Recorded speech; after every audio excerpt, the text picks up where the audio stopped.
I'll double check. Okay, yeah.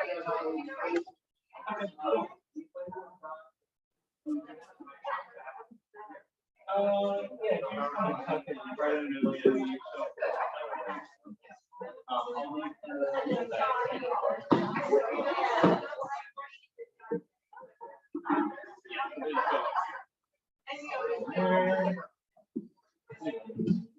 Yeah. I'm here for like another. Yeah, I'll hang out there. Yeah.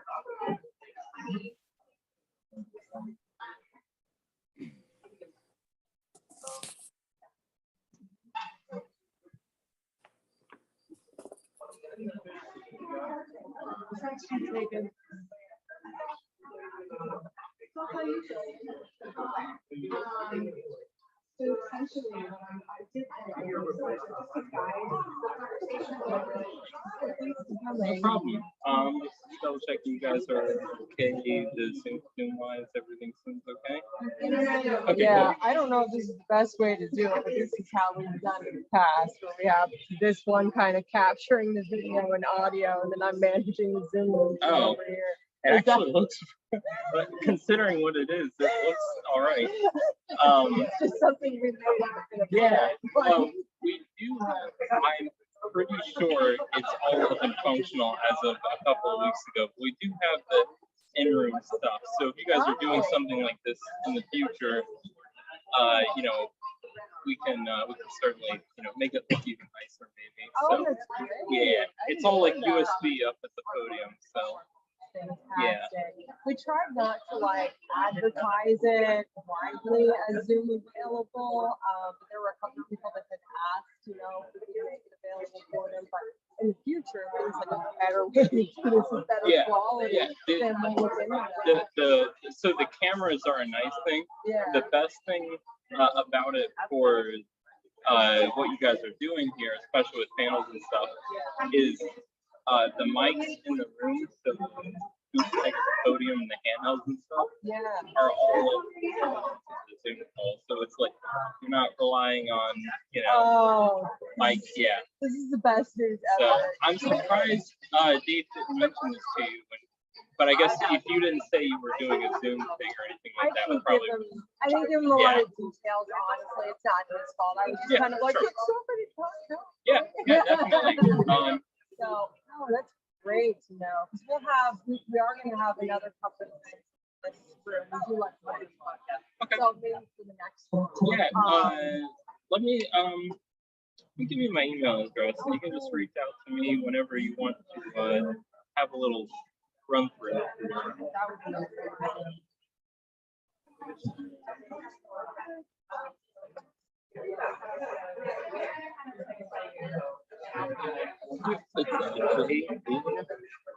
That would be great.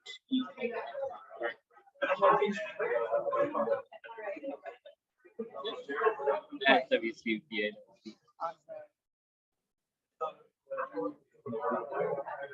Yeah, we can definitely play around and see what we got. Oh, right, you're in the back.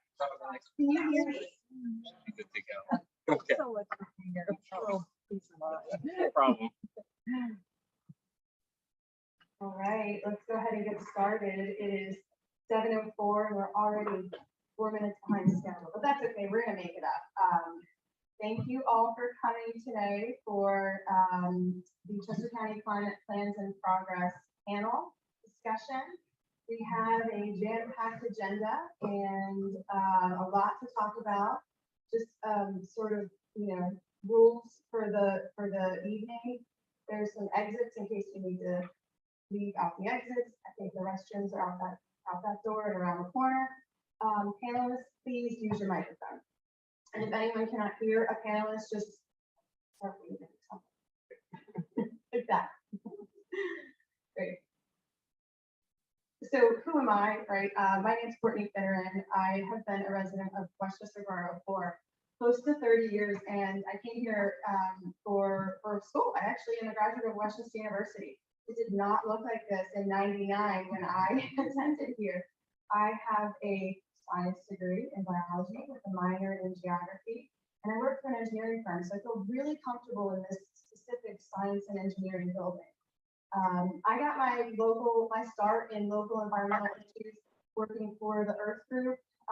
This was a student-run organization led by Dr. Welsh and Tim Lutz at the time. And from that, I parlayed into some local advocacy work, and I'm a former member of Borough Leaders United for Emissions Reduction. And I was appointed or I was recruited, I guess, by now Senator, then Mayor Carolyn Comida, and served on that committee with Diane Herron. And so really have been, got my start in climate world. But professionally, I work in water. And so I'm a water resources planner for Jacobs Engineering Group. But really, when I'm not doing the day job, my night job is a board member for Westchester Green Team. We have a lot of committees. We are very focused on really engaging in a lot of different outlets across the community. I'm also co-chair of my children's elementary school garden club, and I'm a board member of the newly formed Goose Creek Alliance. And if you're wondering who that is, you can check out my son and Dr. Megan's work back there, and I'll answer any questions. My co-leaders, co-board members. Doing that work too, right? Awesome. So before we introduce our panel, I just want to make a quick announcement. It is Climate Week. So yesterday, Senator Comida co-authored a resolution along with the Pennsylvania Legislative Climate Caucus. And this resolution recognizes that the time for climate action is now. And this resolution designated this week as Climate Week. And I thought this quote was appropriate. The resolution noted that the Senate of Pennsylvania recognizes the urgent need for climate action in Pennsylvania with the goal of building a commonwealth that is stronger and more resilient, equitable, and sustainable for present and future generations. There's a lot of information on the Climate Caucus website, and the link is there. And I'll just say that this infographic really spoke with me because climate action is environmental justice, it is accountability, it is resilience, it is innovation. And I hope you hear a lot about that from our panelists. Before we get into our Q&A for the panelists, though, we're going to present a quick award. And I'm going to pass the mic over to Nathaniel. Are you presenting this award? A proclamation, come on up. A commitment.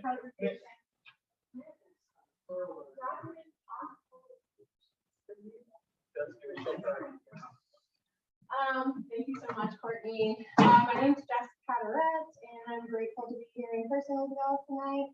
I wear many hats, but the hat I'm wearing right now is Nathaniel, come on up, is the field director of conservation voters of PA and Penn Future, two distinct environmental advocacy organizations that share a strategic partnership.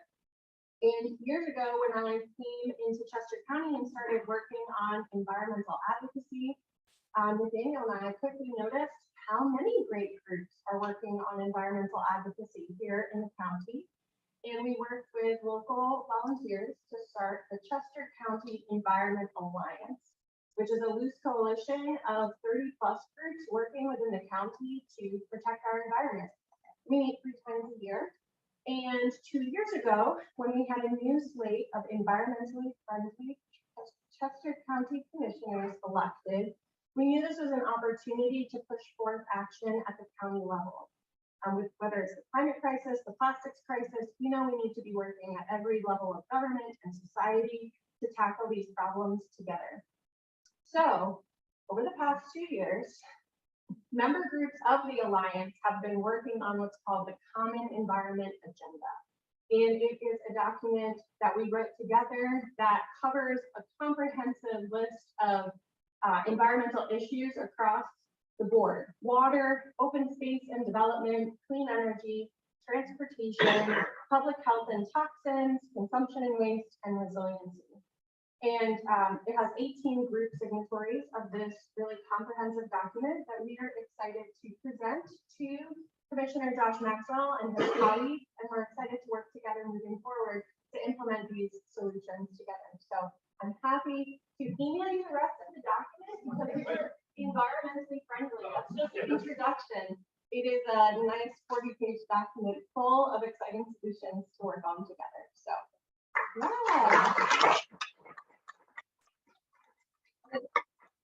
Like many things were happening in this room tonight would not have happened without the help of Nathaniel Smith helping to guide them along. So I offer him my thanks. I know he's going to say the same of me, but it was a joint effort, and it was really critical to have this support.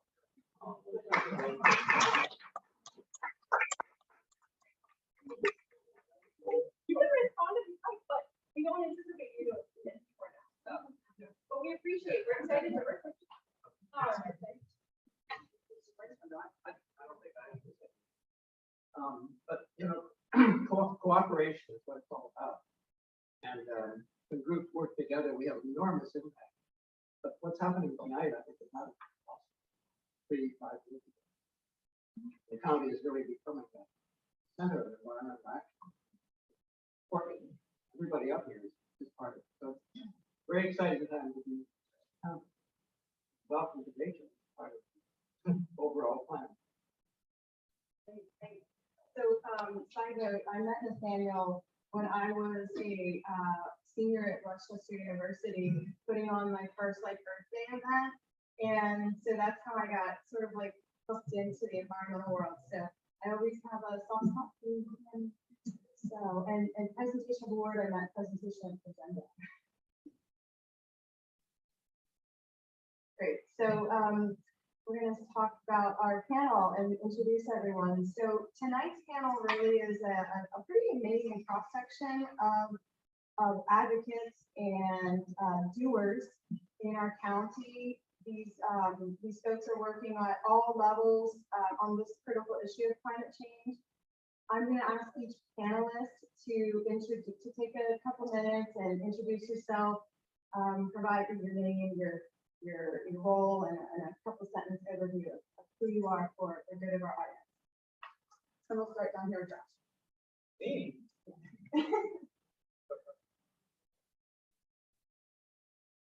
Well, Margaret, can you hear me? Margaret's my helpful listener. Hi, everyone. My name is Josh Maxwell. Jess, my good friend Jess Carteret mentioned, I'm a Chester County Commissioner. As part of an introduction, I'll just say that I got my start on the Planning Commission in Downtown. And the first project I ever worked on was an ordinance that incentivized energy efficient building in the borough of Downtown. So the buildings are coming up around the new train station, things like that. We wanted to create an incentive for those buildings to be built LEED certified. So I went to some seminars to learn what LEED certified was. And approximately 15 years ago, I went and met with a member of Bloor named Diane Herron, who at that time was organizing Bloor, I think, here in Westchester Borough, who was kind enough to help a 22-year-old planning commission member in the borough of Downtown learn about LEED certification and how to write an ordinance. Additionally, at the time, we were trying to stop the development of a park in downtown. They were developing the town park into a housing development and became the defining political issue in the borough of Downtown at that point, where I was the only vote of the planning commission against the development of the town park, which in downtown was Carter Park, where the ponds and Schuylkill Trail are. So thus, a few years later, I'm a Chester County Commissioner. We're a new board of 2 out of 3 of us are brand new. We made this commitment that we want Chester County to be the tip of the sword when it comes to energy efficient building, when it comes to dealing with climate change. And so we set up a couple of things to get off and started. And I look forward to sharing some of the things that we're working on, and also quickly read over the common environment agenda and address some of these things that my good friend Jess Carteret was so kind to share.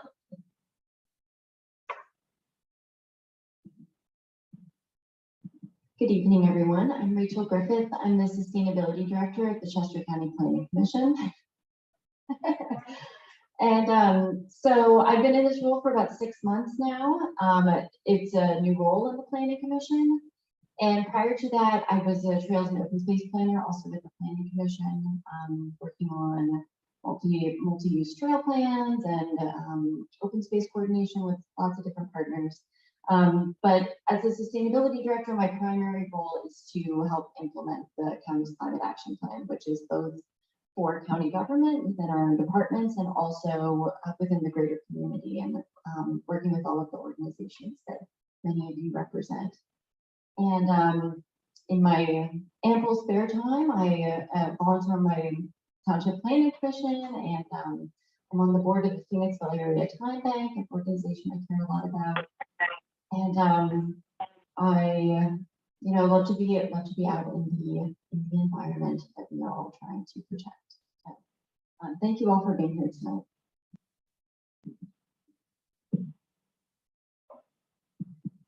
Okay. Hi, good evening. I'm Jillian Alisea, and I am here representing the Westchester Borough Sustainability Advisory Committee. So I work as the chair on that. It's a volunteer position. And then in addition, I'm also on the board of the Green Team, so I liaison between those two organizations. I really got involved in environmental advocacy starting with the development of Curvilly Farm, which I think a lot of people here might be aware of, and that was probably started back in 2016. But that's really where I became aware of the fact that the overdevelopment causing environmental issues in our community. And from there, I decided to get involved with the Pennsylvania Master Naturalist Program, which then led me into the Sustainability Advisory Committee, and then the environmental nonprofit work as well with the Green Team.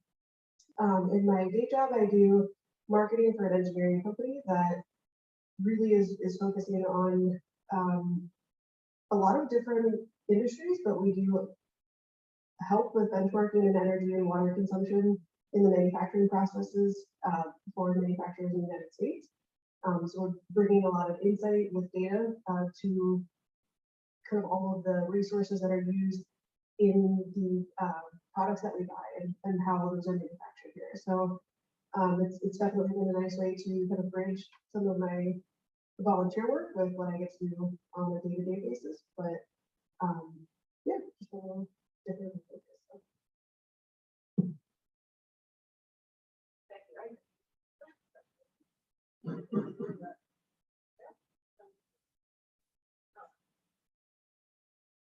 Technology.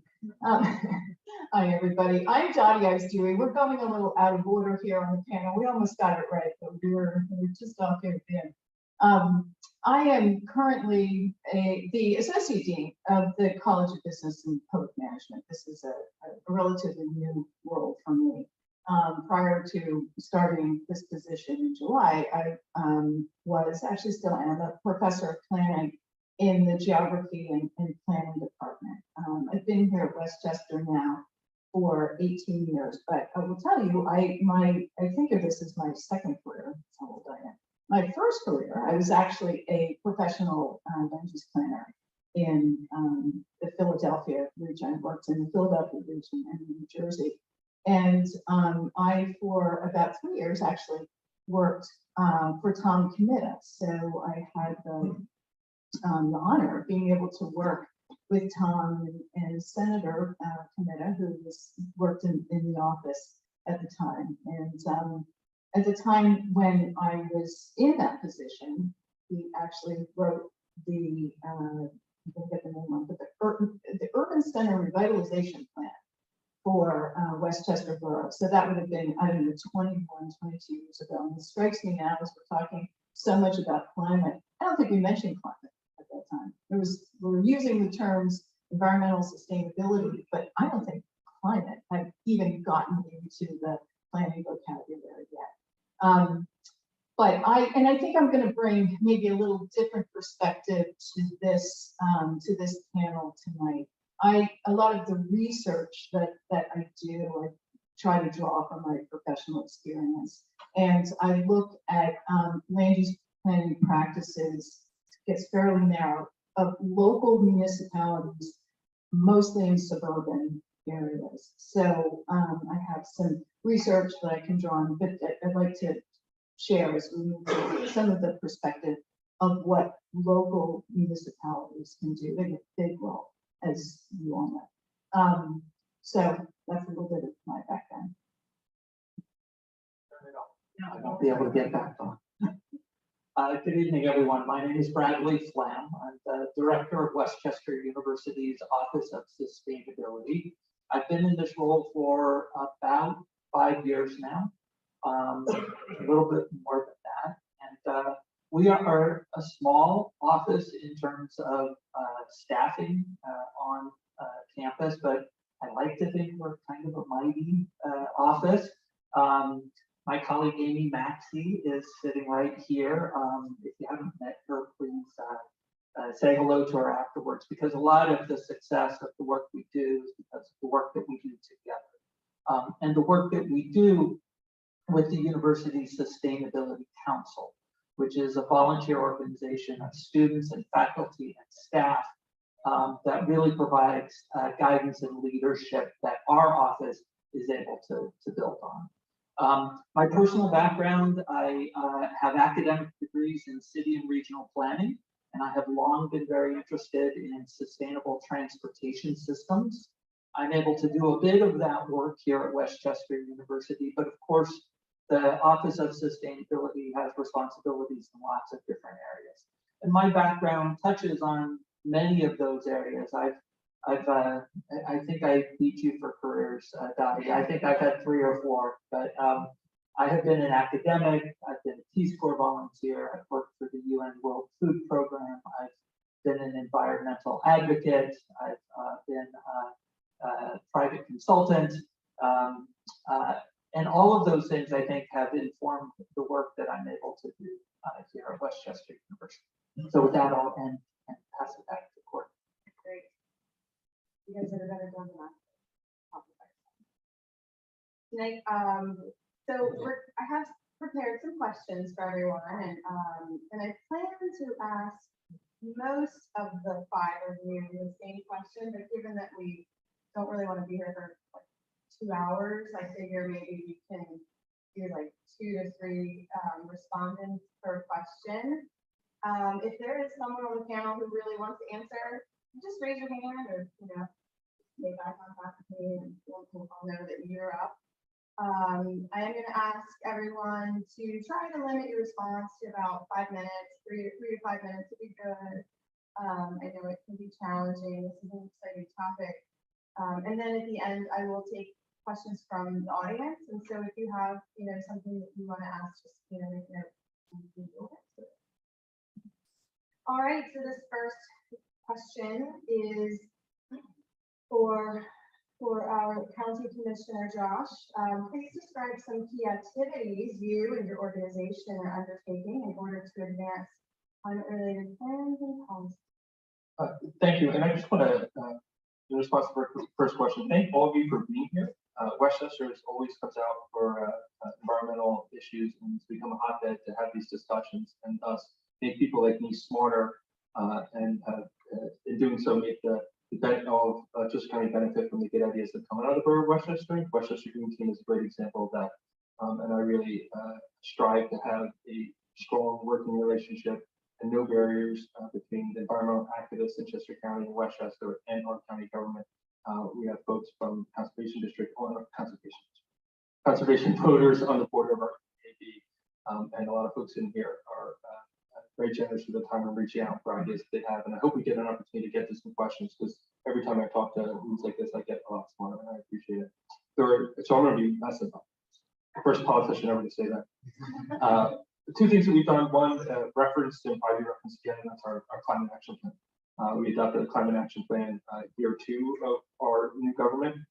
It's going to outline all the policies that we implement over the next 25, 50 years, hopefully boards long after I'm gone, that are going to drive environmental policy in Chester County. And we're really excited to work with groups like this and rooms like this to implement a number of these things. The other thing, and I mentioned this already, in 2020, just before we all stayed in our homes and didn't leave the house for a year, we set up the Environmental and Energy Advisory Board, representatives from banking services, municipal governments, businesses, a number of county departments, and citizens and interest groups throughout Chester County. And that's really important to have those smart minds in the same room, vetting policies that are maybe working in California that have not been accepted in Pennsylvania yet, finding ways that we can implement that, and then proposing to our board of 3 so we can vote yes and get Chester County moving on environmental policy. So we set up these systems in place, so hopefully we can move fast with a lot of the ideas with EV stations and all county parks, more plugins for electrical cars, or how we're going to spend $100 million in ARPA funds to get them out in an equitable and environmentally friendly way throughout Chester County. So step one was setting up these systems that enable us to move as quickly as possible and in the best way possible with county dollars. And now we're in the implementation phase where I get this common environmental agenda from Jess, and we get to work to implement.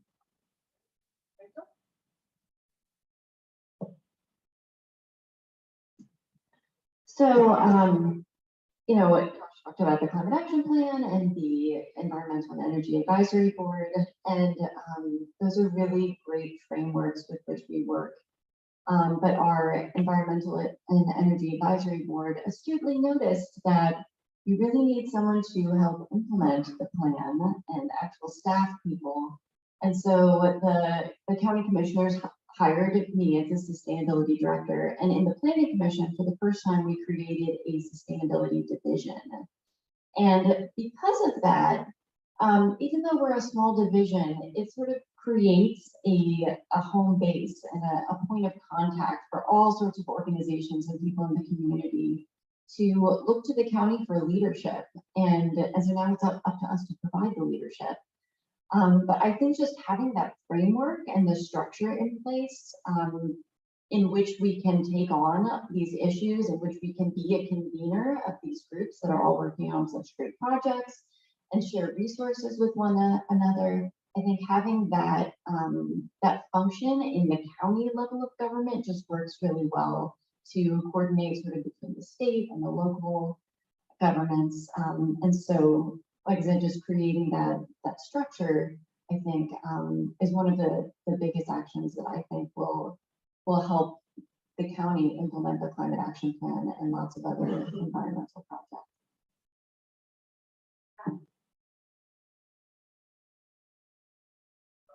Thank you. I'd like to highlight two things, and I'll try to be quick with both of them. The first is related to the university's commitment to carbon neutrality. I'll talk a bit more about our climate action plan later, but we do have a commitment to reduce our carbon emissions to zero.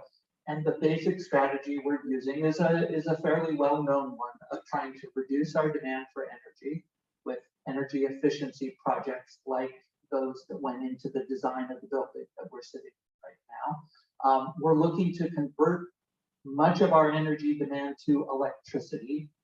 We've done that with our geo-exchange heating and cooling system that we hope to expand in the future. Our vehicle fleet, we're slowly trying to transition to electric vehicles as much as we can. And we are looking to procure as much of our electricity as we can from renewable sources.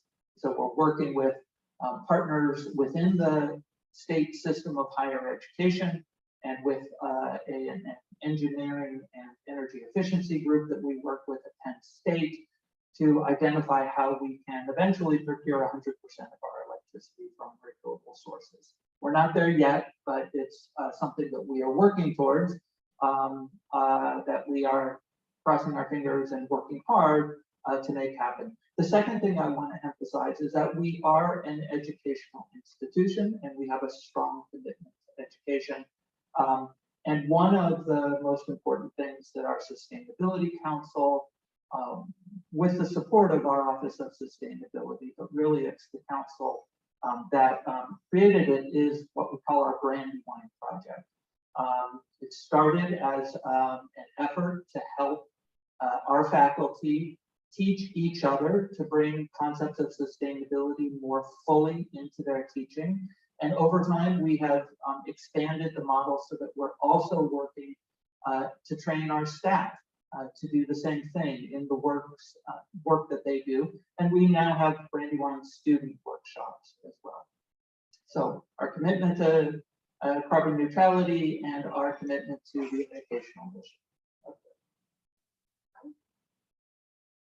So I might take a little different tack with this question, but coming back to local governments. So as many of you probably might know, local governments have the major responsibility in Pennsylvania for managing land, for making decisions around land use. And I know many of you are involved in those processes.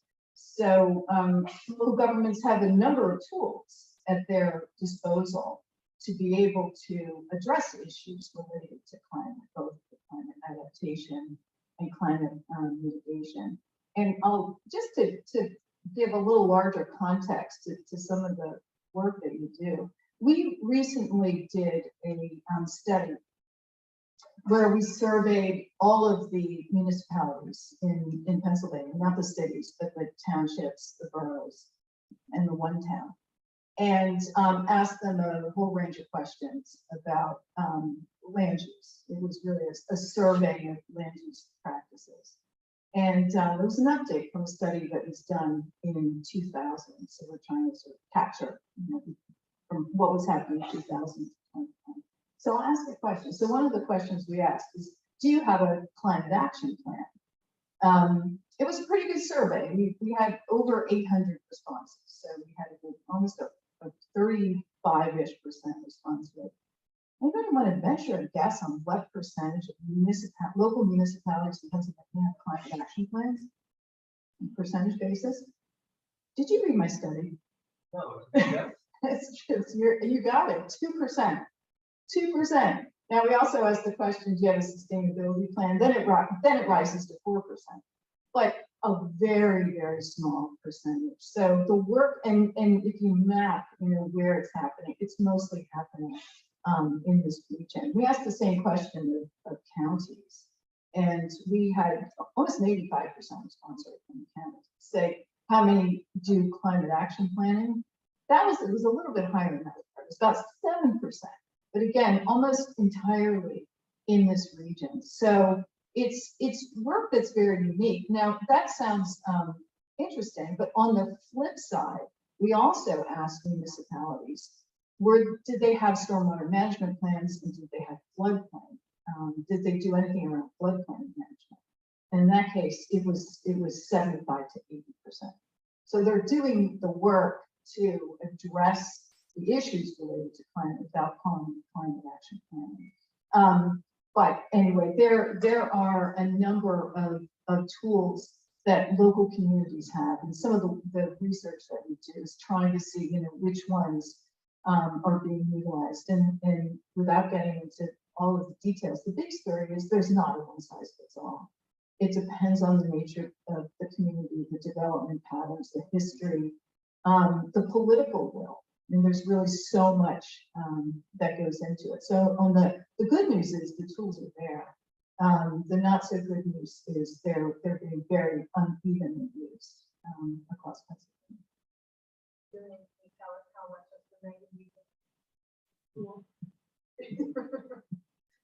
Yeah, so probably two parts to this answer as well.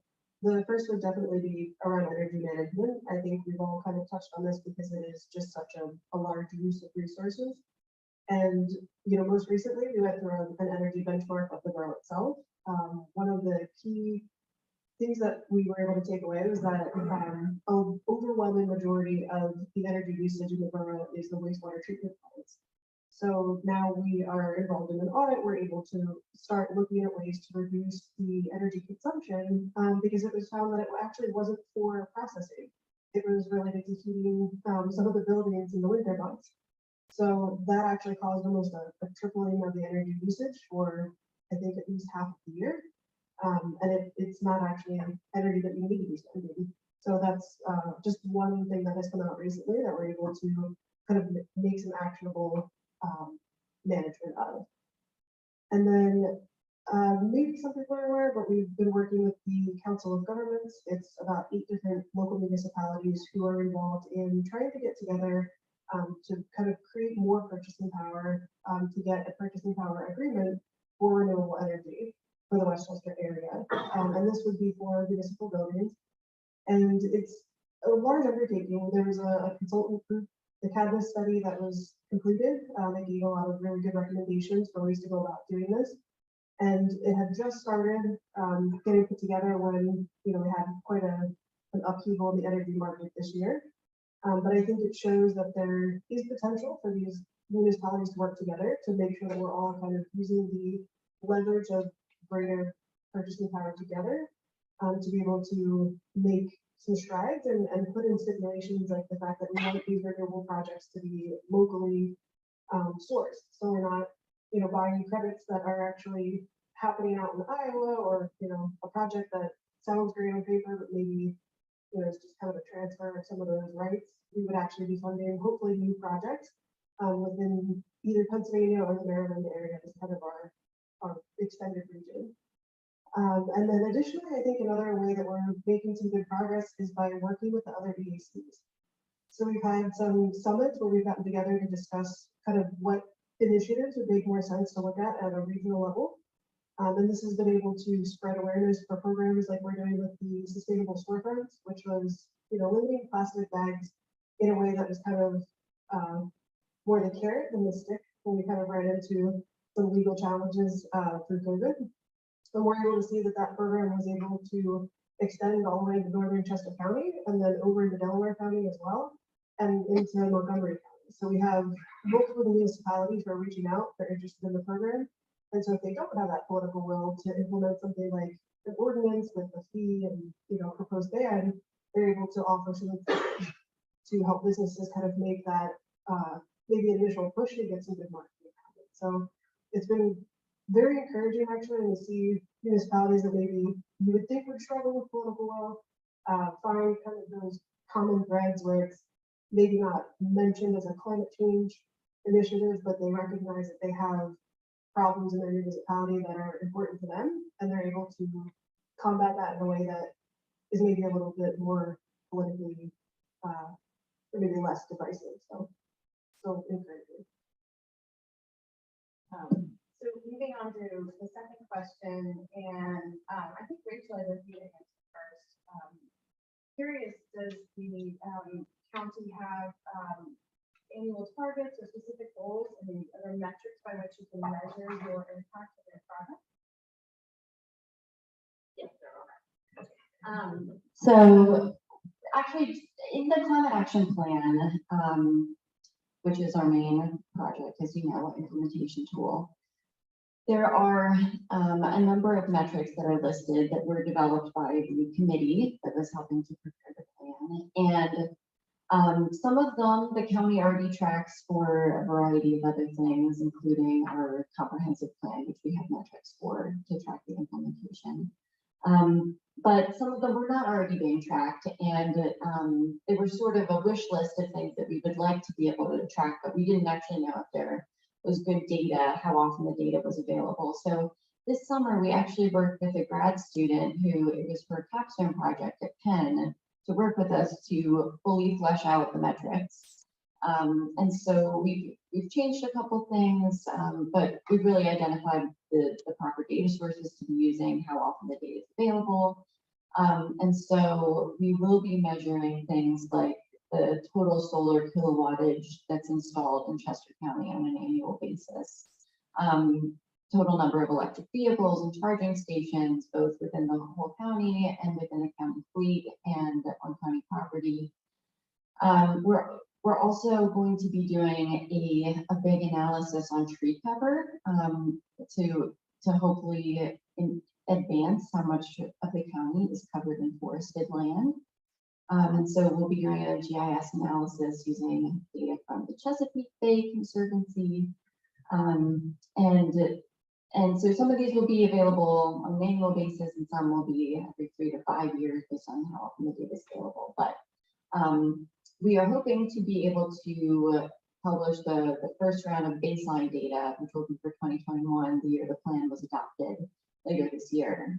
And then the data for 2022 shortly thereafter. So that's coming. And I also wanted to note that, you know, in the climate action plan, there's one goal, and the one goal is to reduce greenhouse gas emissions. And so that data is usually coming from DVRPC every 5 years, but it sounds like they might start updating that data on an annual basis. So it might be kind of like watching a pot boil. You know, you don't see a whole lot of change from year to year, but that data might be available more often than every 5 years in the future.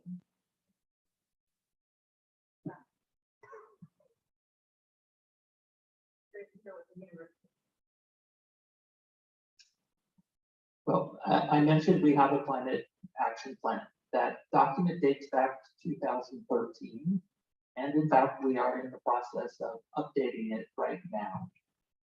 That plan set a carbon neutrality by 2025 goal. And we have been pretty upfront that we are not on track to meeting carbon neutrality by 2025. We don't regret having set that goal. It was aspirational, it was meant to be inspirational, and it has done that. And the university has made some very good progress. On a per person basis, our emissions have dropped over a third from 2010 to 2019 was the last year for which we have full data pre-pandemic that really is comparable. Much of the credit for that goes to the fact that the university invested in geo-exchange heating and cooling technology, but there are other strategies we've implemented that have contributed to that. So that's all a way to set the stage. In terms of actually measuring our progress, we do track and calculate our carbon emissions on an annual basis. It takes a bit of time to get all the sources of data we need to do that, but we are able to document changes in carbon emissions on an annual basis.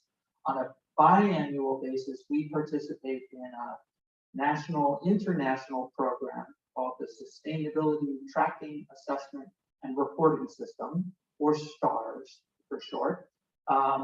And that is more comprehensive and allows us to take a look at the work we're doing in terms of student engagement and sustainable food systems and transportation, in addition to carbon emissions.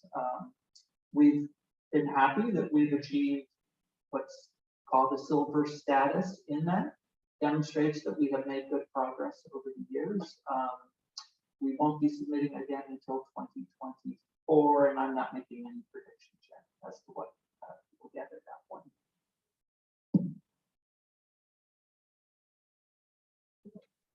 Well, I'll mention one thing again, taking a little different tack, but speak on behalf of some of the survey results that we recently received, where one thing we asked both the county planning directors and the municipal officials, you know, what would help you to be able to do more planning, you know, to work more effectively in space. And we've got very, very consistent answers.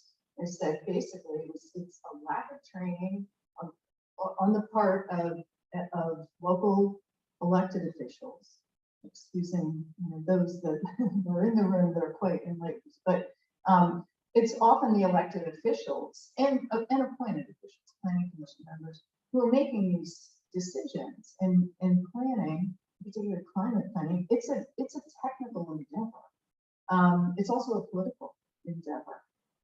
But there is a notable, again, across the state, lack of training, lack of awareness, and lack of awareness of the value of planning. So they said if there, you know, were a handful of things that could be done to help to bolster planning across the state, it would be to provide more training.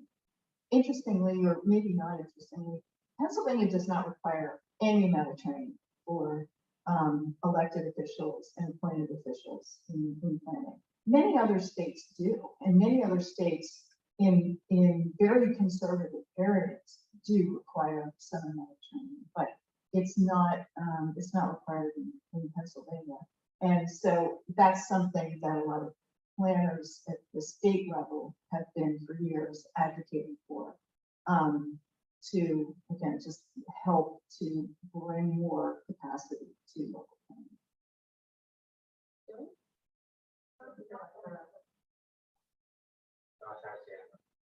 We can go forward. She was trying to just real briefly on tracking. This is something that I would appreciate. I wanted to share with you as residents here. We're changing the way you track your tax dollars in District County. And you're going to have more input on how money gets spent from the county than previously. And this affects environmental policy for sure, Rachel's budget for sure, but also affects your input and how you can track these things. So I just want to share that with you real quick. We adopted a new budgeting system. We call it priority-based budgeting or outcome budgeting. Most municipalities rely on rollover budgeting. Your budget was $1 million this year, it's likely $1 million next year, plus or minus the increase in the cost of that. What we're going to do now is we set up review teams of citizens, county employees, to review goals and objectives of the county. So there'll be a survey that goes out to Rochester County so that we can hear what you want the county government to focus on. The outcome of that will be essentially an RFP process. So let's say we want to increase then preserved land in Chester County from 30% to 35%. And Chester County residents all voted for that, something they likely would. All right, we set that as a goal to increase by 5%. And then we find out, we price out how much it's going to cost to do that, say $10 million a year, Great Valley Farms, a couple more, on and on. And then we can track that online. The review teams will review proposals. Maybe Rachel submits a proposal to do solar panels throughout the county. The review team would review that, score that, the board would vote on it, and then we would track that progress over time. The idea is if something doesn't work, that's okay. We want to know. We want to shift that money to something that will. We want 3, 4, 5 ideas worth funding and making sure that we're pivoting our tax dollars to things that are going to work or provide the best outcome. I think that's an important aspect of this because many of you are very involved with this issue among other issues, and you have the opportunity to serve on one of those review teams at some point. You certainly will have the ability to track progress on a number of these objectives and the implementation of this climate action plan. I want to make sure that you're aware of that. We want to build more cohesion between residents and employees on how some of this stuff happens. I'm actually gonna pick question number 3 over 3 billion. We'd like to hear a success story from Borough of Westchester. So this is progress with the name. And maybe something could be metric first to focus. Yeah, metric focus. Yeah, I mean, I think probably the largest, most visible one has been the plastic bag ban ordinance that has gone into effect. So we were able to navigate those legal challenges that had come from the state level. We were able to join the Philadelphia city legal battle with the states, and we were able to provide support for that. And so now in the borough, it is a full blanket ban on plastic bags and straws. And then there's a fee assessed for paper. And this was kind of meant to not push from plastic to paper. And paper is actually a little bit more carbon intensive in the manufacturing process. We really wanted to limit the use of either one and really encourage people to bring their own bags. So we've noticed a lot of success with that. We have an enforcement in place with Will Williams, who's our sustainability director.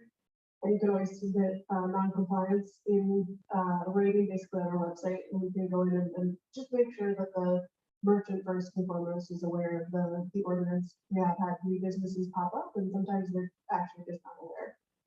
So it's been a really good year or two of finally seeing that come into fruition after a few years of starting with the public comment session that had the most turnout of any borough council meeting I think ever had. We're standing room only out of the building. We had children from multiple schools who had showed up with, big signs to kind of public pressure some of our elected officials. And I think really a big success as well has been the hiring of a sustainability director. So Will Williams is on staff at the borough, and I think it's actually kind of to combat that issue. And the borough does have term limits for council members, so you can't serve on the borough council for more than 2 consecutive terms, and that does cause some turnover. So even this year, we have 4 new council members, and so you kind of have people who maybe are starting over, might be their very first time doing anything in an elected capacity. So they're learning even just the protocols and the logistics of how you get things on an agenda and through committees, trying to get through that process. That if they don't have the background on climate specifically, you're kind of at the mercy then of like the Sustainability Advisory Committee, which is also volunteer based. So it's easy to have a lot of turnover and a lot of inconsistency. So having a sustainability director who is on staff provides that consistency he's able to, you know, influence and hopefully work with the council, but then also kind of some direction and get involved in a lot of different areas. So, you know, whether it's energy management, which is Will Williams' background really, into fleet management of our you know, entire police department. And we have a lot of different areas where climate can kind of find its way in. So I think it's been really successful to have somebody actually on staff responsible for some of this. So have you come across any research of success stories or? Well, yeah, interestingly, a few years ago, maybe 6 years ago, started a project. I'm trying to look at climate planning. And one way you go about doing this research is you look for, and I was not interested in the cities. There are a lot of people who study the cities. It's a lot of people in that space, but I wanted them to have suburbs. So I started out this research trying to identify what we're calling leader suburbs, and we had certain criteria. And one criterion is there had to be some political will around it, and there had to be some action towards climate planning. I didn't have to look too far. I mean, one of the model cities, one of the leader cities, was the borough. I mean, I think the borough was very much in the forefront of doing this work. The city of Chester has done a lot of work around climate planning. And it's interesting, you know, another, if I recall correctly, Upper Marion Township at the time qualified as a leader suburb. We identified 12 of them. And, but really the work that you're doing here, don't be surprised if other researchers are coming in and saying, you know, how are you doing this? How did you do this? Because of just a lot of the really good models are here.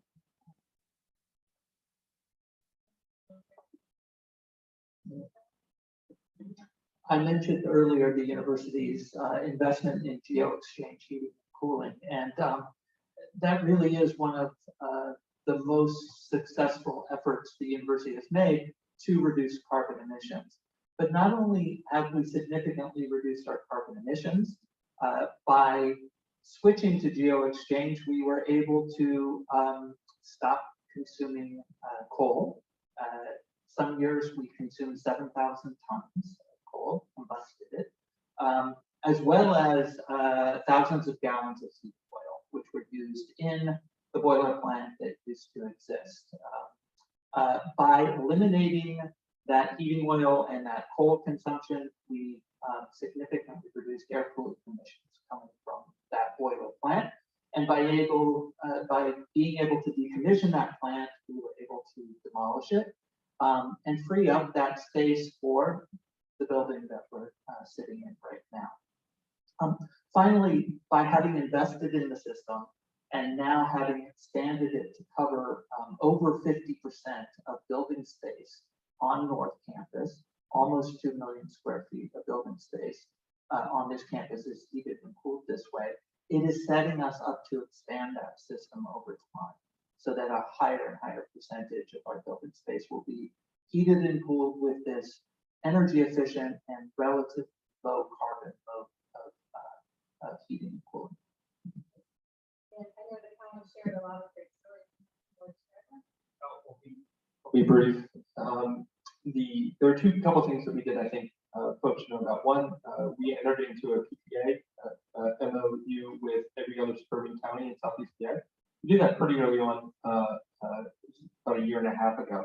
We started negotiating with other county commissioners. We hop on a Zoom every Monday and talk about elections, talk about public health, and we talk about environment, climate. And we decided to all go in on and hire a consultant to map out how we can all buy renewable energy together. This is in addition to the renewable energy credits we purchased our first years. We're purchasing using REX to purchase our energy as well. And I think this idea came from Rachel, but I want to share it since she's here. I can please acknowledge that it was her idea. The county is pursuing being a Soul Smart gold level county. We'd be the first county in Pennsylvania to do that. I believe Montgomery County is the other one participating. And the idea is that we're going to educate municipalities on how to set up their ordinances and incentivize solar panels in their municipalities. We play a big role in planning. play a big role in incentives, and we can play a big role in education. So the county is going to pursue being the first gold level soul sport community.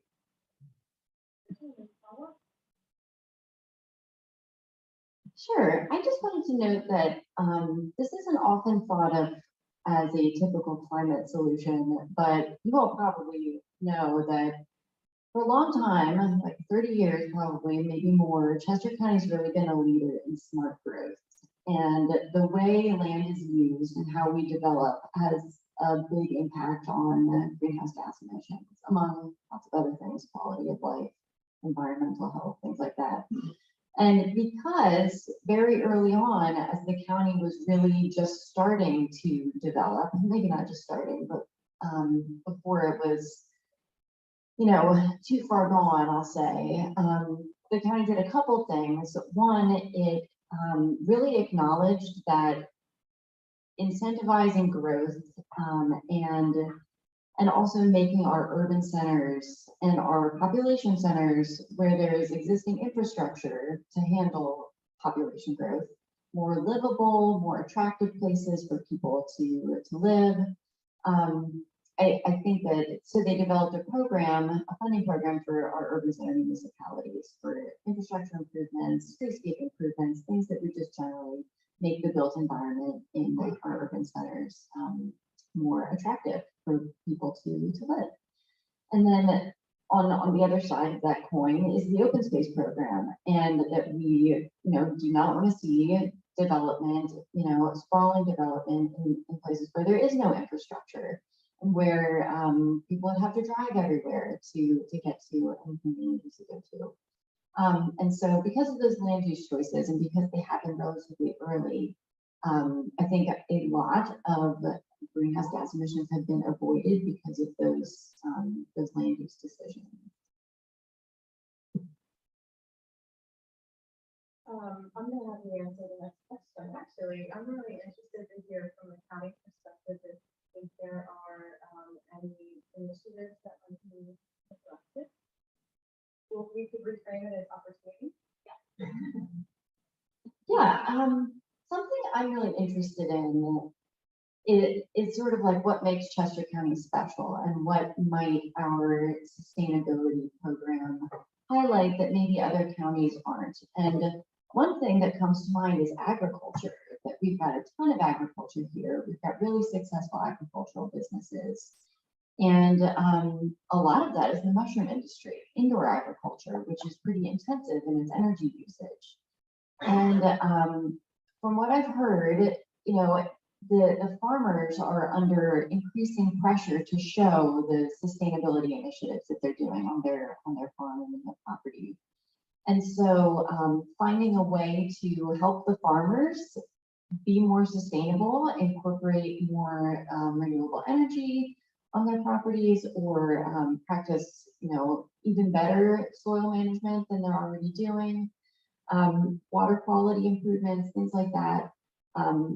And then also potentially helping them with some way to, some kind of program to help them market what they're doing to make their products more competitive in the marketplace, I think is a big opportunity here that I'm interested in exploring. And then also, you know, many of us here read the most recent IPCC report that really highlighted that we are now experiencing the impacts of climate change. And I think that lots of places are starting to think about, you know, what services and resources do we need to provide for extended periods of extreme heat, for vulnerable populations who might not have access to an air conditioner or don't want to turn it on because it's too expensive. And then also thinking about flooding, you know, last year around this time we had Hurricane Ida. I'm sure none of us have forgotten about. And lots of folks were displaced during that. And I think some of them still are, maybe even in Downingtown. And so making sure that there's enough emergency shelters for things like big flooding events, and having specific plans in place and the infrastructure to help people when we do feel the impacts of climate change.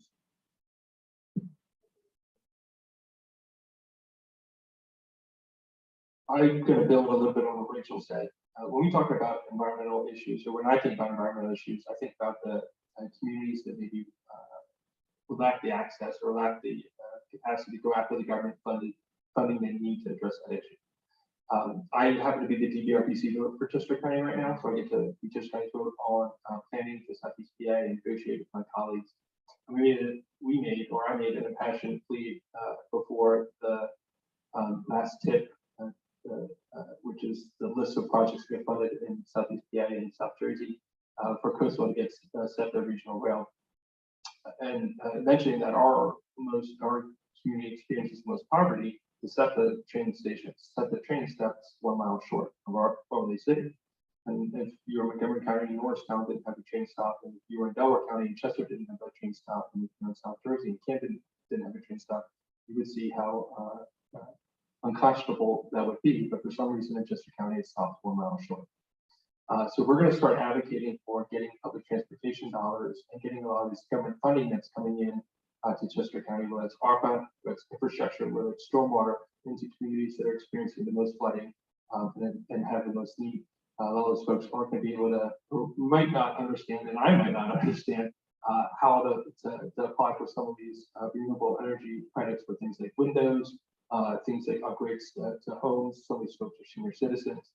So we're going to go after that money, try to make it easier for those communities to get it. I live in the borough of Downingtown, as Rachel mentioned. I was a neighbor to Ida just over a year ago, and it was certainly the scariest night of my life, seeing so many neighbors breaking into churches to try to get to safety.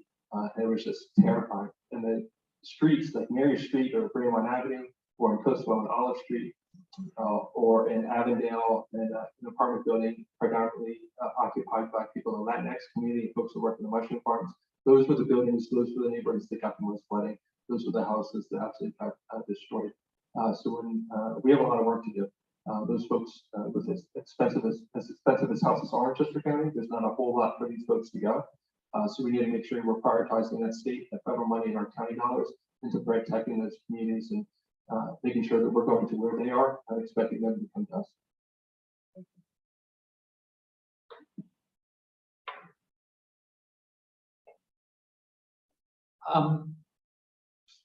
Our climate action plan is fairly comprehensive, and we are addressing most aspects of operations and energy consumption at the university. So I'd answer the question not in terms of what's being neglected, but in what we're having the least amount of success on. And that is really in what we call our scope 3 emissions, our indirect emissions that we take responsibility for, because it's an important part of us being able to meet our educational mission. And that is the carbon emissions associated with commuting, with our student and faculty and staff commuting. They represent over a third of our total carbon emissions, and that really hasn't budged in the 10 years that I mentioned earlier. We've made good progress on emissions from our electricity use and from on-campus fossil fuel combustion, but it's just tough to change incentives and behaviors around getting to and from campus. We are working on it. We're trying to make it easier to bicycle, to walk, to take public transit, to carpool. And, you know, we're nibbling around the edges, but we haven't had a lot of big impacts that we can see. Just to tack on to that, research has determined in suburban spaces, the way you can make the biggest impact, and this is not so much a challenge for the borough, but it's a challenge immediately when you get outside, is you need to incentivize green building, more efficient building, and build at higher densities. And it's getting people out of their cars and supporting walkability, supporting supporting walkability and the ability to bike, getting people out of their cars. It's very, very hard to do. I know when I worked professionally, but we just never would publicly use the word density. It was a bad word. But we need to build our suburbs at higher densities. I mean, there was a time when, people fantasized that everybody in the suburb would move to the city, but that's not going to happen. We need to think about how we're going to rebuild our suburbs. And we need to build them at higher densities. We need to build them to support transportation, alternative transportation choices. But then the other thing that I think also needs some attention is we need to have more infrastructure for electric vehicles. And I think Pennsylvania is a little bit behind with that. So I think in the future, that's where we're going to need resources. Any opportunity? Yeah, I think flooding and public transportation have kind of been hit, which was two, I think, of the largest issues that the borough is kind of in a unique place to be able to support. But to all kind of go in a different direction just to get some other issues highlighted. And that's more around anything having to do with ecosystems. So we are, an urban environment, but I think three main things, the pesticide program at the county level is sometimes a hard thing to manage with, public health risk of mosquito-borne illnesses, but it does affect everything from the smallest end of the food chain all the way up. And I think you're seeing some of those impacts when we're looking at reports that 2/3 of the bird population have disappeared in Pennsylvania. This comes from all the macroinvertebrates we destroyed at the smallest level, all the way up the food chain. So we've got that issue. We have recently started some initiatives, Paraguay University and the Green Team as well, around dark skies. So acknowledging that some of our designs that we actually require of the street lamps and different things that are meant to be aesthetically pleasing are not the most environmentally friendly from a light pollution perspective, which impacts, again, local ecosystem from all the way smallest macroinvertebrates all the way up. So it's also another issue we have to look at and realize that, our light canopy has exploded in the last 10 years. And that's visible from space, so very quantifiable, something that we can see and hopefully work to reduce. And then I think as well the tree canopy. So we're able to see that we know that's being reduced and it will continue to reduce. Some of our largest trees are eventually coming down, and we're not able to really replace them at the rate that they need to be replaced. Also, we do have issues with vandalism and maybe some inebriated residents who think it's funny to snap the small trees in half. But these are, serious problems that do have long-term ramifications, especially if you look, there's a lot of studies that have been done pretty recently that show tree canopies follow redlining pretty specifically. So some of the most neglected populations are the ones who are suffering from the highest levels of heat in the dead of summer. So I think these are kind of three specific things that are outside of the two largest, but those are definitely main concerns, I think, within the borough.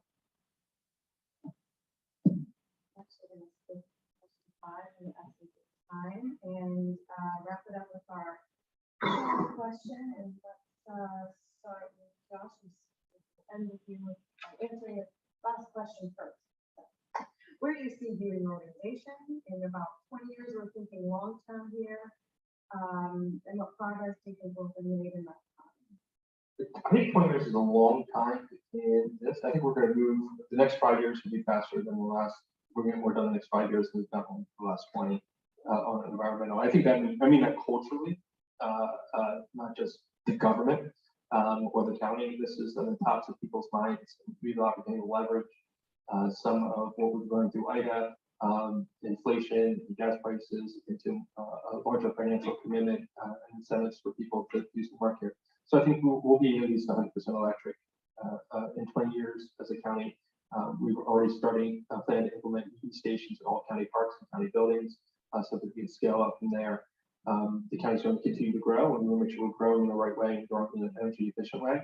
So retrofitting older buildings through our C-Space program. We're the first county to implement C-Space, which is a financing mechanism for commercial buildings to upgrade to environmental friendly practices. First county in Pennsylvania to do that. We're already starting buying electric vehicles for the county fleet. So we got to take care of our own house first. We can do that in the next, I think, 3 to 5 years. Rachel's really good at her job. I don't know if you guys picked up, but she's great. So we'll get that done, take care of our own house, and then make sure that we're continuing to expand incentives, like C-Space and a number of other ones, so we can take care of everyone else as well. So on what Josh said about the culture, I really do feel like the culture is changing, and that all of a sudden people are talking about climate change and renewable energy and greenhouse gas emissions and ecosystems. And I feel like, that they say that like the 5%, the first 5% to do something for the early adopters. And then once you get that 5%, like, then there's just exponential growth. And I feel like we're probably hitting that exponential growth part. That's how it feels anyway. I hope so. And so I really hope that in 20 years that the culture around sustainability, maybe that word isn't used as much anymore. And maybe it's just sort of the new status quo, and that's just how we do things. I really hope that's the case. And I think that if we continue on this trajectory that we're on, that it probably will be. I would really like to see for the county more walking and biking connections, and that just sort of becomes part of how we do the land development process. And with the rise in e-bikes, more people are going to be able to bike as a way to commute or as a way to get around. And so I hope that with our friends at PennDOT, that we can really design roads to be more intentionally used by lots of different types of users. And so, there's not that safety barrier anymore. And then also, like I mentioned before, I think that in 20 years from now, we will have developed those supportive services for people who are experiencing the impacts of climate change. Because it will be warmer, it will be wetter then, and I think that we will have gotten that part of it figured out.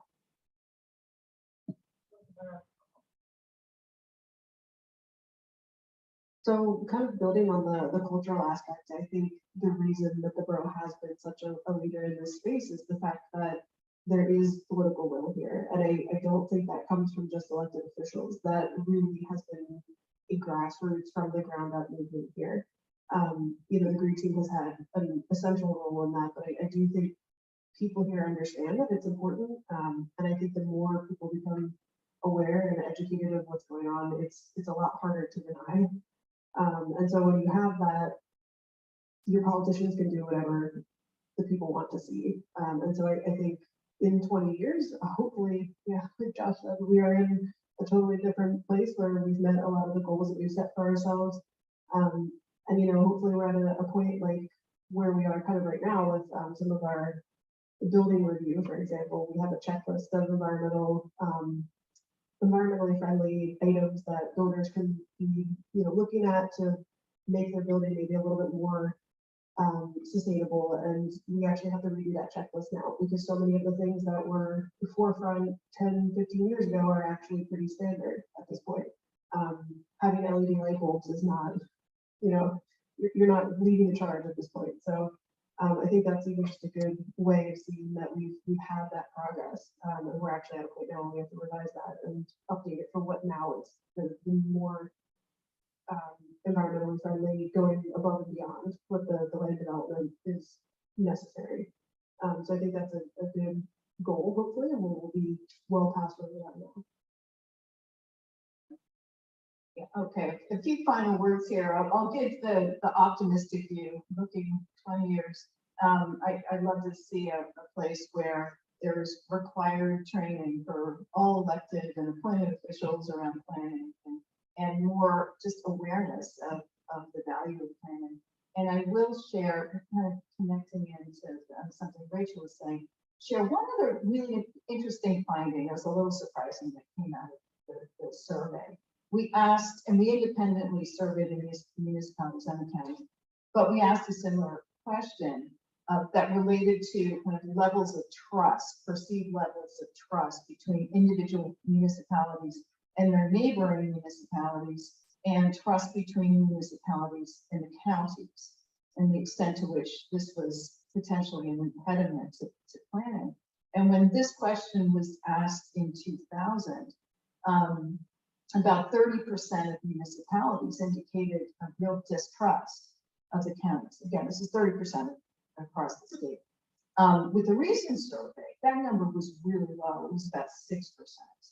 And there was also a much lower distrust with neighboring municipalities. So there clearly has been more of a movement of municipalities to work across their borders to partner with the counties. I very much feel that counties provide such important resources and perspectives and awesome planners that the more local municipalities can work with their counties, it's just going to help everybody. So in 20 years, and I'll be optimistic and think there'll be more multi-municipal planning and counties taking a real leadership role in helping the municipalities to make their decisions.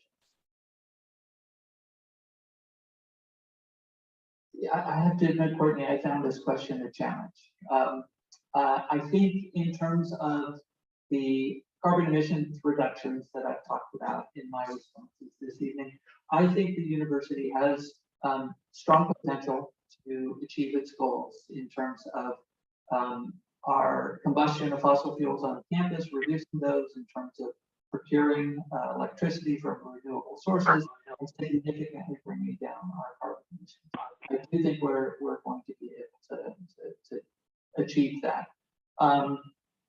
More fundamentally, the challenges that Westchester, Chester County, the region, the state, the country, the world face in the coming years with the climate crisis, with extreme weather events, with species extinction, with threats to democracy, with income inequality. Those fundamental challenges, I don't know how the university is going to be able to navigate those, but I think that there is growing interest by our faculty, students, and staff that we find ways to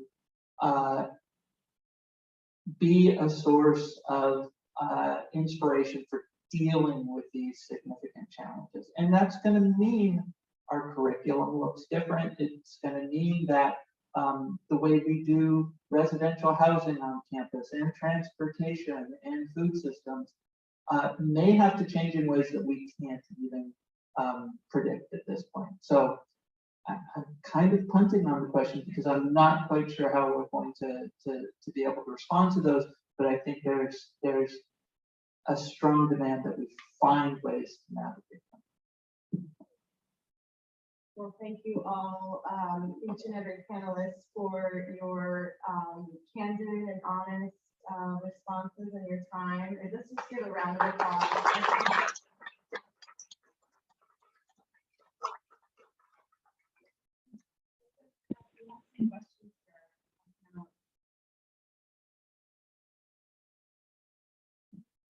Tom Walsh, William geographer, presently chair of the Westchester Historical Commission. I'd like to make a couple quick remarks, mention a short list of events, and then make a request to the panel and everyone in the audience. This year's the 300th anniversary of Humphrey Marshall's birthday. Marshall Square Park, Marshall Street, Washington. There are events taking place. We've been working a year and a half, and we're winding down. Multifaceted program involves the county. We're involving the university, the history center, the borough, West Cypress Township, Washington Gardens, Philadelphia Society for Promoting Agriculture. Humphrey may have been, maybe we can get away with calling him a colonial saint. He was John Marshall's cousin, 23 years older. John had the first garden. It is noted in the American history. The second botanical garden was right out in Washington. He was a man that studied agriculture, sought transportation improvements, education, studied astronomy. astronomy. So a really great individual, a miniature Ben Franklin. So we still have more events coming up out in Washington, state in Westchester. Birthday bash in Westchester Park. There's a couple speakers coming up. Ron Call, one of his former programs, as well as the gentleman from Longwood. Now, we have other history events coming up. 2024, 225th anniversary of Westchester. 2025 is the Washington's 200th anniversary of returning to Westchester. Our nation's birthday the following year, and we round out 2027 with the 250th anniversary of Battle of Indian. I would request that you folks bring your message into these events in your community, wherever you can, bring them in via timelines, past examples, good, bad, what have you. Look at Westchester. You realize we used to have ice pond and collect ice here. If we didn't have the technology to make ice, could we do that today? If you live in Phoenixville, why aren't we having the shad wars with Phoenixville and Pottstown anymore? Look at the iron industry, the changes that it made from the colonial days, when you just put acre after acre of woodlands to make charcoal. Then we went to anthracite, bituminous and anthracite. What are we doing today? So there are things that if you put your mind to it, when these events come into your community, can you get involved? Maybe show us what we did wrong, show us the improvements, and where we can go from here. That's what I wanted to think to this group tonight. Thank you. Thank you. Thank you. Energy related questions. I think the first is very specific to our county and is a request to county folks. Boroughs, is our understanding, have the right to do what's called community choice aggregation. And that allows the borough itself to negotiate and request that your default provider is a clean energy provider. It's not legal in the state as a whole, but it's our understanding statewide that boroughs have the authority to do that. So I think I'm asking whether you're interested or willing to help. We don't have that many boroughs, and it would be worth exploring doing a pilot, see what would it be to support those borough councils in doing that. And the companion is that I think there's been a reference made to the revolution that's happened in the last 12 months in national legislation between the infrastructure bill last year and the new Inflation Reduction Act this year. This is the biggest turning point. This is our turning point. This is our moment. If we mess this one up, there won't be too many others around the corner. So what do municipalities need? I mean, nonprofits need, and business need. They need an advocate to work with them to identify what the state is receiving by right, and how do we get money to the state? What are the things we can compete for, and how do we compete well? And in community, we have here 2 examples of multi-municipal organizations, both in the Phoenixville area and in Westchester. Would the county, and I'm asking our state, our Congress people to do the same thing, but you're poised to really help municipalities that are bigger and bigger. Get ready and be prepared. We're first in line to get those, and especially for the community you've mentioned that are going to have a harder time coping with climate change.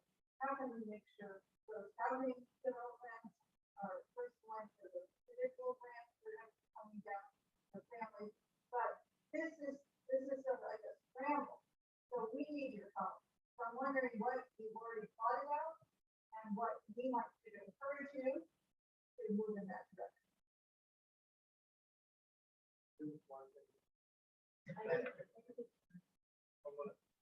I'm not sure. completely understood everything mentioned, but you seem to have some knowledge that boroughs can go out and negotiate where they purchase electricity. I would imagine that's 100% true, not just the boroughs, but any municipality should do it.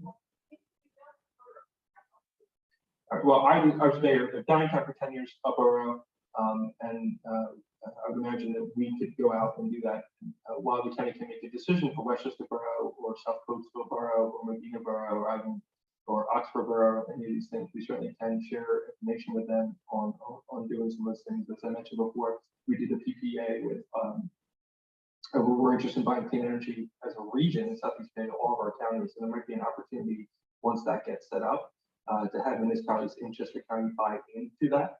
Essentially, we set up the system where we're going to buy clean energy and then make that available to municipalities that want to be a part of it. I think the county plays a major role in the communities you talked about. Westchester Borough, these people are smart, right? They have a lot of capacity to do some really great things. Being so borough, there's a lot of really interesting things on climate and sewer, among other things. And the counties really need to step up and help the South Coastal boroughs, the Medina boroughs, the West Grove boroughs, among other things. We put a lot of money into stormwater management in Medina borough, a borough of about 300 people, and statistically speaking, our lowest income municipality in Chester County. I think spreading that around is really an important priority for us. I didn't pick up completely what you said, the second one you mentioned, but I'm happy to hear and ask more questions about it, and possibly Rachel picked it up and she can answer. I know what you're talking about the community choice aggregation of boroughs. I'm very interested in looking into that. Frankly, I don't know too much about it, but if we could get one borough to sort of pilot it and then teach everybody else about it, I would be happy to be involved in that and help be part of the learning and the education process. I think it's a great idea. And then on the convening and there's lots of groups doing the same thing. I think that you're right. That is something that the county is very well set up to do. And I've been trying to network with all the EACs and the SACs in the community and sort of figure out what everybody's doing. And then as, we get a better understanding of who's interested in what initiatives are going on, I think that sort of like you said, really targeting deployment of those federal resources is definitely something that we can do. It's tough with the federal money, not so much with the tax credits, those are going to be easier, but like all these grant programs that are coming out of Department of Energy, they're super competitive. And you really have to have a lot of collaboration and a really innovative idea. We can get that, we can do it. And I would love to work with anybody on any kind of multi-municipal collaborative project.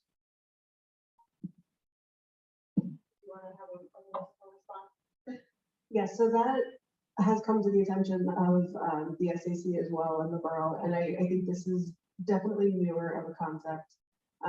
It's kind of a legal loophole that has been found, and so it's definitely something we're exploring. It will probably have a legal aspect to it.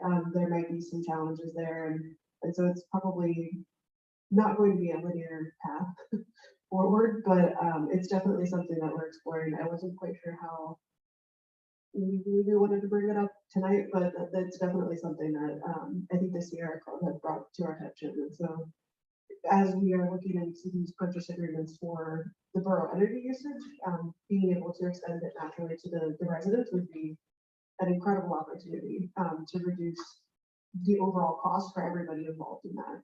I mean, the purchasing power of that, of having all of the residents of the borough involved, is significantly higher than just the municipal buildings, basically. So that's definitely something that's to our attention. And the first round of federal dollars that came through to the borough, I think most of that has been allocated. Portion of that was for the audit that I mentioned regarding the wastewater treatment plant.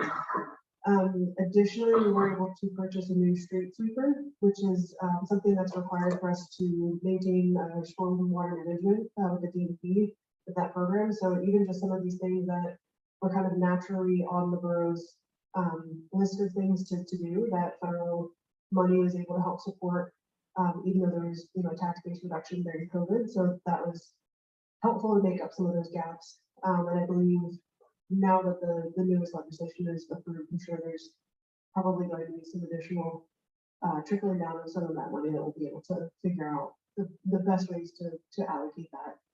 But I know Will Williams has talked about wanting to do some sort of a solar canopy above the parking area at the borough building, which hopefully would one day power the municipal fleet. I guess my question is now, the state government that is owned by the borough, solar, the state university, right there, my university, get fired. It's changes that the big picture interaction.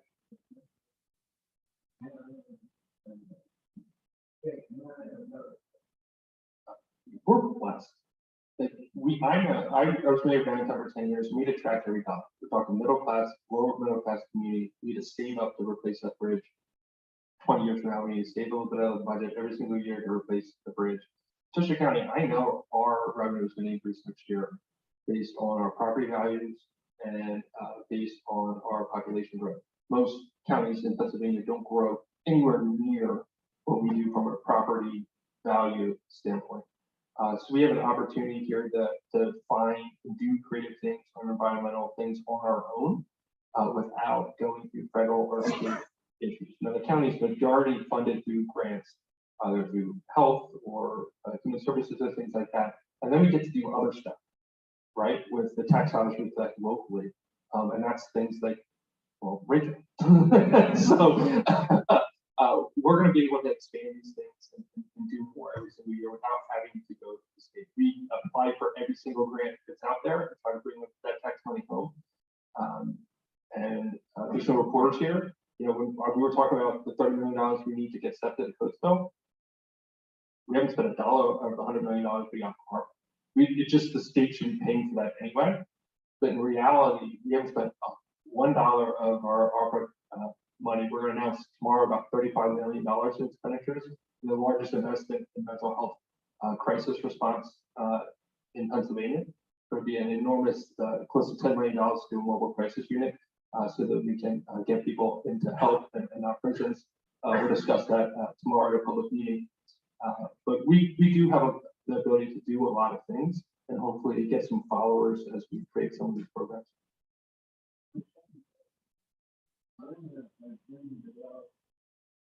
Where is the county?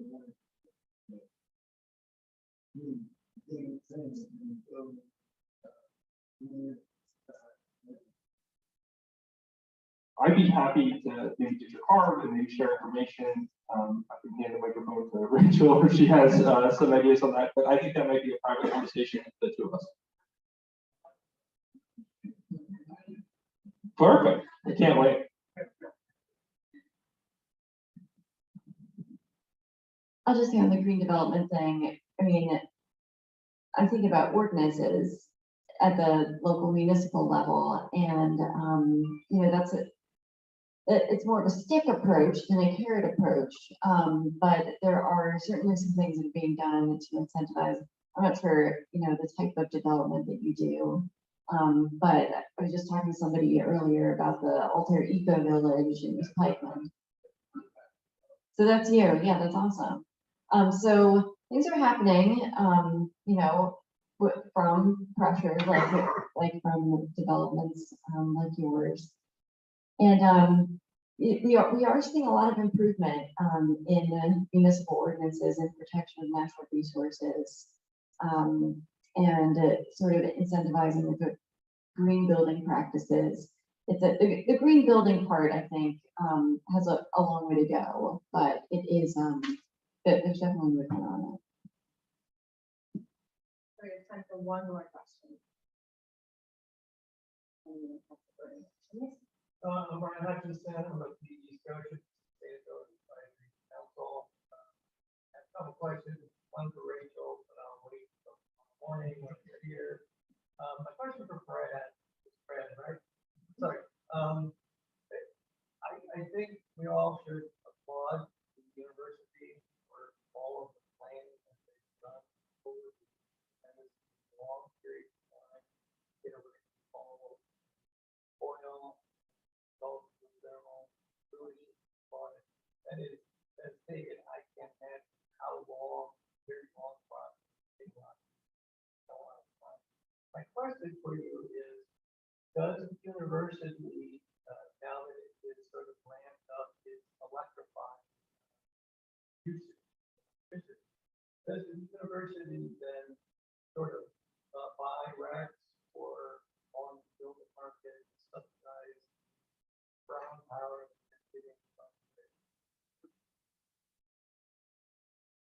The answer is yes, the university has in the past purchased RECs. There's been an informal target over the past 10 years or so to purchase RECs that would cover about a third of our electricity consumption.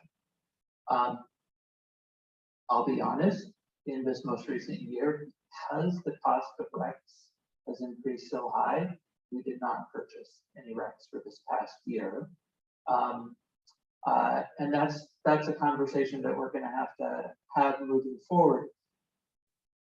In the medium term and long term, we really want to move away from contracting for lowest cost electricity, which will come, or at least has in the past, come from the dirtiest forms of electricity generation, to 100% renewable.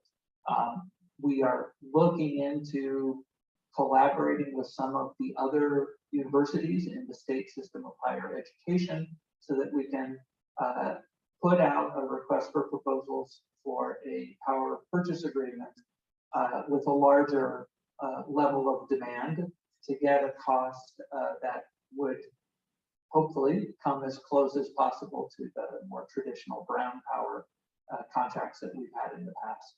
That's an ongoing conversation. There's lots of moving pieces to it, but that is the direction that we hope to move into so that we don't have to purchase RECs because we're getting all our electricity from renewable in the first place. All right, we are a little past our end time, so thank you all for coming and thank you again to our panelists. I appreciate your time.